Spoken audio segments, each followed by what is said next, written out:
Hey gang, today we're going to talk about some sound design and layering tips and principles that I use to do sound design sessions and that I think you might enjoy. So let's get into Ableton. All right, so you can read ahead if you like. On the right-hand side of the screen there are the stuff that we're going to be talking about today. But I wanted to talk about that in the context of building an example sound. So I'm going to pop open Serum here, and we're going to use this sawtooth, and we're going to use this filter, and we're going to use this LFO, and we're just going to make this sound. Maybe we'll bring the filter down a little. That's pretty nice. Okay, let's give this a note so that we can talk about it. Beautiful. Oh, and that makes me hear something. Let's put the LFO to trigger mode so that it's consistent each time.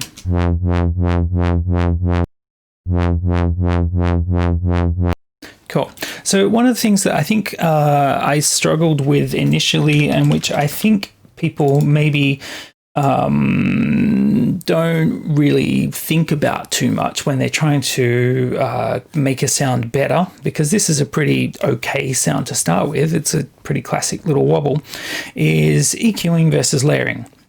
Now, if we look at this sound in this EQ, we'll be able to see what the components of the sound are doing. We should be able to hear the wobble and see the filter movement going up and back. But it should expose also some weaknesses of the sound that I want to talk about. Cool. So you saw all of that, right? So let's sweep through this sound and talk about the top end to start with. You can hear how in the top end there's just not really a lot there. Sweeping this around doesn't really give us any interesting character when we boost it. And if we were to in fact use a pretty hard shelf boost, turn off adaptive Q so it's a nice smooth curve, it sounds a little brighter. It doesn't sound more interesting. It doesn't sound smooth how I would want a sound to sound. It sounds very artificial. And part of that is because the harmonics that are coming out of this sound are all like individual pure tones. There's no kind of like smoothing of the spectrum as we get up to the top. I'll talk about that in a minute. And there's not really a lot of content up top to boost anyway.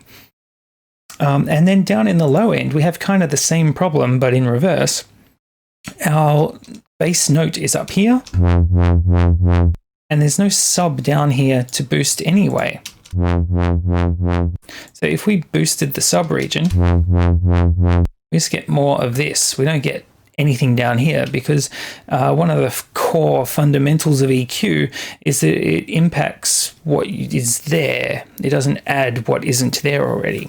So both of these problems are kind of the same thing.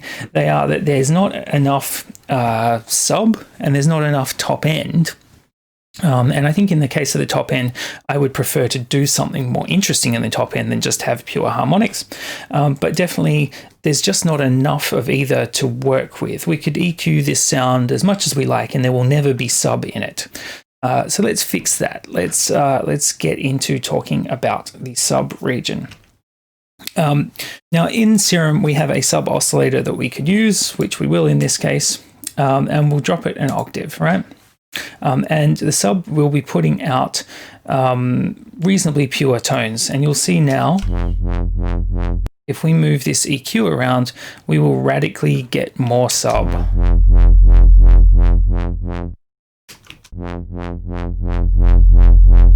Which can really make our sound better. I'm going to fix up the movement of this subtone in a second because it currently sounds a little bit divorced from the original sound, but we'll talk about that in a second. And the other thing that we could do is add some noise to create some top end. So up in this region here, we should now get some noise. Beautiful. So now when we boost the top end,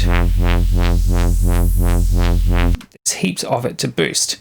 Now, the way that we've added that sub and the way that we've added that noise, we don't have a lot of control over either. What I'm going to do is group our main Serum, and I'm going to turn off the sub and turn off the noise. I'm going to duplicate it twice, I'm going to make one that's just the sub and one just the noise. And there's a reason for this. It's so that I can demonstrate some principles. Let's turn off oscillator A. So this one's just the sub, and we'll turn off the oscillator A and we'll turn on the noise. So this one's just the noise. So now we have main, which is just our original sound. I'll get rid of that EQ. We've got the sub, which is just a sub octave plus a bunch of harmonics. And we got the noise. And you see already that the noise extends all the way from down here to up there, which we might want to do something about in a minute. Let's talk about the noise layer first. And we've kind of got the start of something here. Now, we probably don't need this low end. If you've done any sound design before, you know that people tend to strip off the bottom. Oh, I've added that to the sub channel. Let's put that over to noise. Right. So if we did something like that, that's what you would expect to see out of most people's sound design tutorials, right? And that layered with our main sound without the noise sounds pretty dull. We add the noise, all of a sudden it sounds like a lot brighter. The noise doesn't really move with the sound yet. We'll get to that in a minute. But what if instead of using noise for the top end, we use noise for the sub? Because this is an idea that we talked about on Discord for a while. Let's keep right. So at this point we can hear it. Let's duplicate that limiter again. Right, a bit less. Okay, so in this case, we've tried to use noise as our sub layer, and I'm going to play it and stop talking for a minute so that you can actually hear what's happening. And you'll be able to tell me if the regular sub, like coming straight out of Serum like you see everyone use, or the noise layer is better. First up, here's the regular sub. All right, and here's the noise as sub. And you can tell immediately that a regular sub sounds better than noise. I'm going somewhere with this, just hang in there. The reason I think that noise doesn't work as a sub layer is that what we want in the sub is as much coherent, focused signal as possible, because the way that our ears hear low signals versus high signals is that we need a lot of amplitude for the low end to come through compared to the mid-range. So the relative loudness of a bass tone needs to be much higher than a mid-tone for us to be able to make it out. That's why we've had to boost our noise so hard to get it to come through in the low end. And it doesn't sound really pleasant having all that floppy wobbly noise down in the low end compared to a regular sub, right? So there's a crossover point somewhere where up in the top end, actually noise sounds pretty pleasant. Let's get rid of these limiters. Well, it doesn't really sound pleasant. It's just that our ability to tell that it's noise compared to a pure tone gets radically reduced. So if we just have the top end here, there's a bit of hiss up there. Let's put a sine tone up that high instead, or let's put some harmonics up there instead, right? So if I turn off the noise and we use... Now, those are pure... Actually, we don't need the two oscillators. Let me turn off.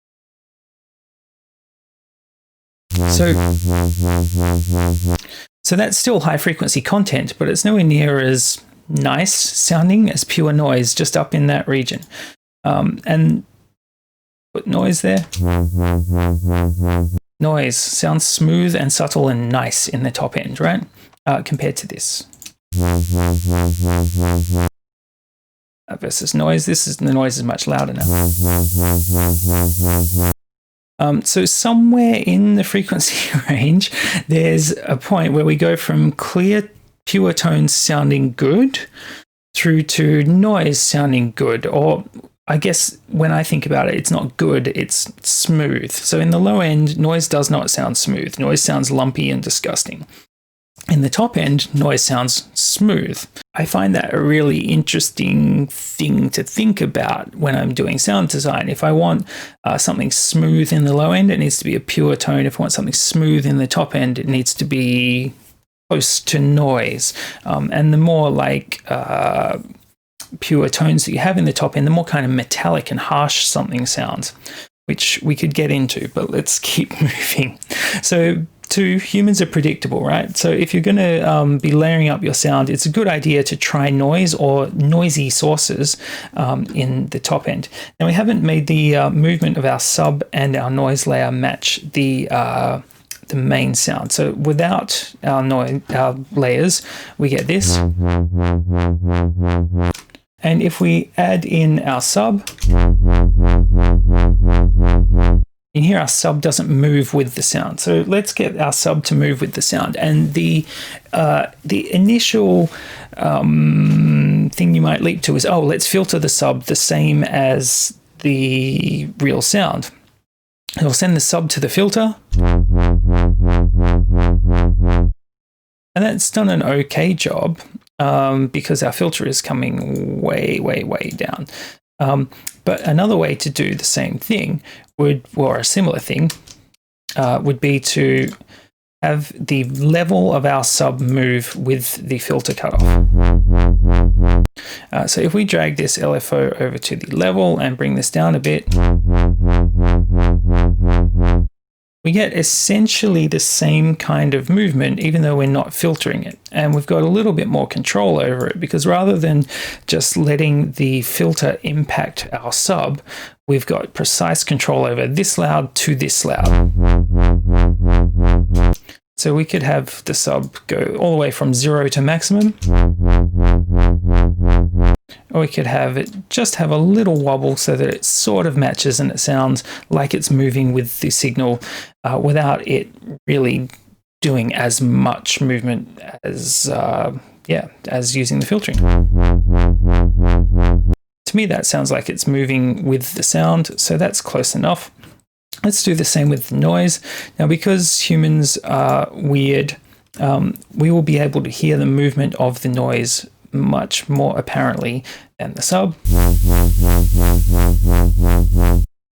And you can hear that if we do this, it's obviously too much. If we do this, probably sounds a little bit too start-stop. Our ears are pretty finely attuned to high end.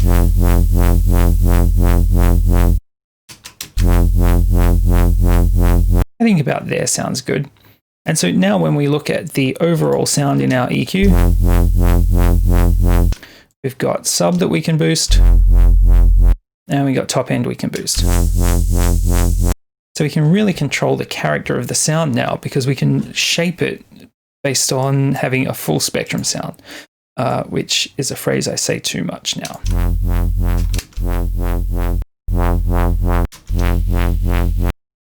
But we've got real options now because we've filled in the whole spectrum of that wobble. And so just to clarify, we've gone from this, which sounds fine, to this, which largely has the same character. It just has more overall usable sound content that we can deal with. And the reason that it has the same character is that all of this stuff, which is where the character of a sound really lives, hasn't really been impacted. If we look at the sub and the noise, all of this is left open for our character layer, our main layer, to live in. And so kind of an additional point to that is that we could jump into Serum and we could change the main character of our sounds. Like, let's pick a wavetable at random, and maybe we'll put LFO on that, and we'll wiggle through the wavetable at the same rate as our LFO. You can hear that we've changed the core character of the sound because we've modified what's happening in here. and we could pick a different. You see all of the character of the sound is living in this sort of region here, and these are just nice to haves, sub and some noise to fill out the top end. Cool, let's go back to just a standard sawtooth. Let's remove modulator.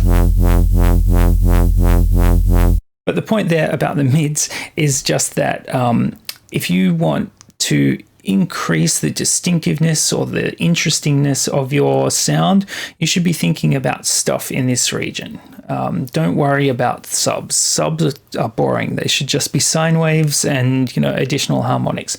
Don't get too hung up on those. The top end, like the very top end, generally I will just have noise in there if the sound even needs it, and then additional processing on the noise, which maybe we'll cover later. Maybe it's a separate video. And the characterful part of a sound is really going to live in the mid-range. And so we've kind of covered step 3. If you copy the volume movement of a sound, your brain will smush it together with the main layer, and you will hear it as one unified sound. You don't really need to worry about duplicating filter movement perfectly. It doesn't hurt, but if you're trying to make a sound cohesive, volume gets you 90% of the way there. As you saw with our sub, we could turn on the filtering in here, but it just wasn't strictly necessary. As long as the volume level is moving, our ear will push it together. Have a little more movement than that. To me, that sub sounds like it's moving with the sound, even though there's no filtering at all on there. And we can do the same with the noise. The filter could be on. Let's send the noise to it. Let's bring the filter cutoff up. But you can hear how filtering the noise is really destructive to that top end. And we could reduce the effect of the filter. But just volume automation is enough to get you 99% of the way there. And for my money, that actually sounds better than bothering with the filter. So again, as long as you get the volume movement of the sound duplicated, you're going to be doing pretty well. It's going to be close enough. All right. So in terms of layering, to get this sound to be even more interesting, like we just did, we could modify the wavetables and we get some more interesting stuff going on in the mids. We could even layer a completely different sound in that has a bit more character in the mids. There's all sorts of stuff that you could do there, and it's really creative and to taste. But let's say we were happy with the actual tone of this sound, and we just wanted to kind of give it a once over to make sure that it's a usable sound. The things that I go looking for are things like sub and noise levels, and then stereo width is a big one because we kind of expect music to be stereo these days, or I do. And not all sounds need to be super wide, but generally it doesn't hurt to build a wide sound in your sound design process and then cut it back when it needs to be cut back. If we look at our sound at the moment, it is perfectly mono. So we could get stereo a few different ways. The easiest way, the way that I like a lot, is to just use chorus. It's a classic effect for a reason. All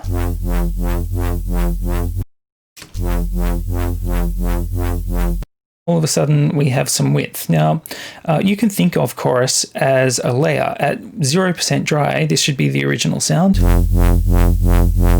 At 100% wet, this is just the chorus layer. And you can basically treat effects as if they are layers in your sound design process. This is a conceptual thing that maybe takes a little while to get used to, but if you treat effects like layers, you can kind of think about the impact of them on the sound and bring in just enough rather than slapping an effect on because you like what it does. You can bring it in just enough to get an objective met. So let's bring in just a bit of the chorus. So we've got some width. We're gonna really widen this up in a second, and then maybe we want some more character in the mid range here. Let's grab an overdrive, and we'll put it before the chorus. We'll turn chorus off for a second. We'll put it to 100% dry wet.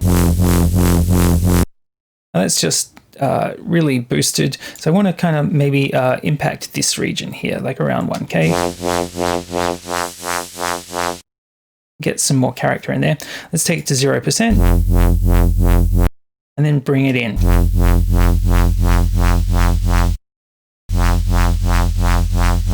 We got a little bit of character there. Let's put the chorus back on to get the width. Cool. And we've got a much more interesting sound by adding to effect layers. Probably a little bit too much. Let's back it off a little on both.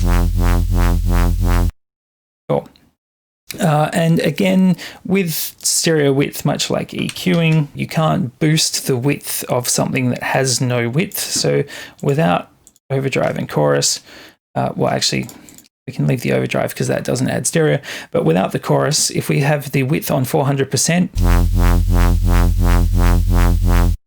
that has no impact. But once we've got a little bit of width from our chorus, we can turn the width up and we can have a pretty impactful difference on the sound. Seeing that in span, this is without the width boost. If we add width, you can see all that extra side information. I also like to chuck on bass mono if I'm working with a utility because we don't really need the sub to be particularly stereo. All right, and so by adding a few layers of effects, we've moved that sound around a bit. Now, one of the ways to make this sound like one sound rather than sounding like 3 different layers is just to use some subtle effects to kind of gel things together. So let's just poke around at the frequency space of this sound and see if we can get it just to kind of flatten out and be a little bit more gelled. So I feel like the overdrive is maybe a little bit much. So I'm just going to poke at this for a second. Not used to this interface at all. I'm used to the regular EQ8, but I've got it enlarged for the video. Yeah, so maybe we'll give it a little bit more top end. That's way too much top end. And I think we could probably duck the mids a little. Yeah, cool. And then the noise is sounding a little bit too much for me. Let's take it down a notch. Yeah, cool. So we can bring it down here a little bit and we'll probably increase it inadvertently in a second. Let's use some saturation just to gel things a little bit. I find that simple effects quite often are enough to gel sounds. So if we use Sinoid Fold, which is usually quite intense, I feel like it's helping everything move together. And a good one is compression, either glue or regular compressor, which will just help make these things all move together a little. Just a tiny amount, doesn't have to be a lot. All right, so if I turn off those 3, which were just intended to kind of like process these things together and help them gel.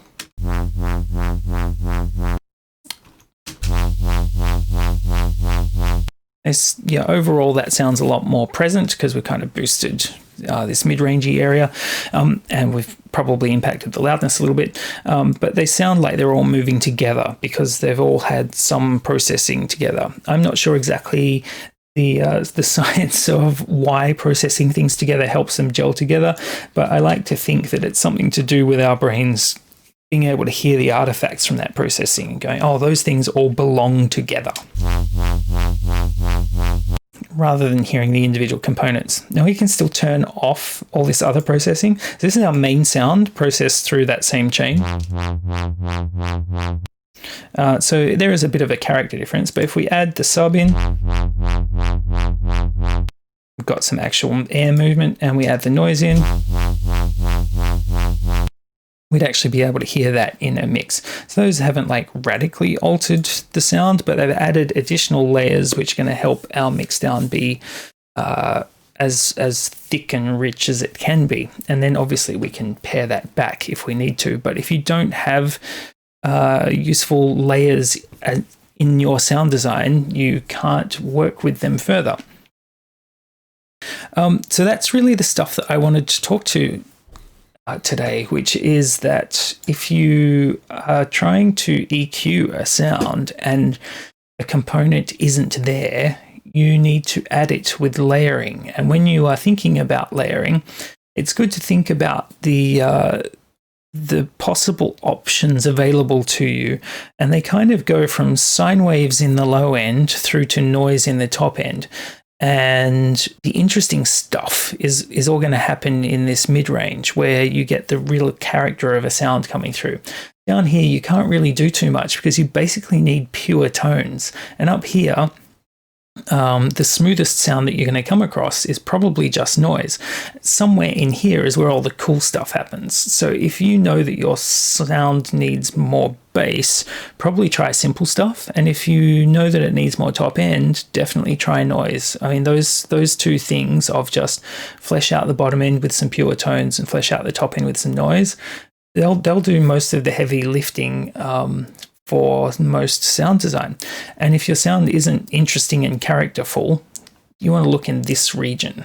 And either switch up your waveforms from basic shapes or use some additional processing to bring out the interesting stuff in there. And in terms of when you are layering, getting the sounds to gel together, volume is going to be 90% of the problem. If you automate the volume of your sub to match the movement of your sound, and by movement I mean the abstract movement that the sound has. I don't necessarily mean copy the exact LFO of a filter movement, but if you can hear the movement in a sound and you intuitively move the volume of your sub to match that movement, whether the sound is getting higher pitched and you are making the sub louder, or whether you are ducking the sub based on some particular movement of the sound, as long as they feel like they're organically moving together in some coherent way that makes sense to your ear, it will all just get smushed into one sound. And same with noise layers and additional tone layers. As long as you can get the movement of the volume of those sounds to relate to each other in a meaningful way, your ear will totally just push them together. They will become the same sound to you. And I think that's one of the most fundamental layering things, is just getting volume movements to copy the movement of the sound. Your ear will do all the hard work of smushing it together. And then to begin thinking about effects as layers as well. So when we added this chorus so that we had some side information, but we didn't really need a lot of it because we were going to play with that after the fact. We added this overdrive to bring out some more interesting character in this mid-range area. And we could have put it all the way over here, and we could have put it over here, and we could have just left it on the defaults and said, oh, look, we're distorting the sound. But what we were doing was we were thinking about the frequency range and the tone of the sound, and then using the overdrive as a layer to create some additional interest in that area. And same with the chorus, we can't modify the stereo width of the signal if there is no stereo width to start with. Chorus is a really nice way to just add that stereo layer straight off the bat. And then these three effects we were just using to process things, to gel them together. That will really help to squish things together. And it really tricks your ear into hearing your layered sound as one sound. So those are the principles that I wanted to talk to you about today. Thank you for hanging in there. I really hope that was of use to you and got you thinking about some principles that you might be able to use in your own sound design. And I will catch you in the next video.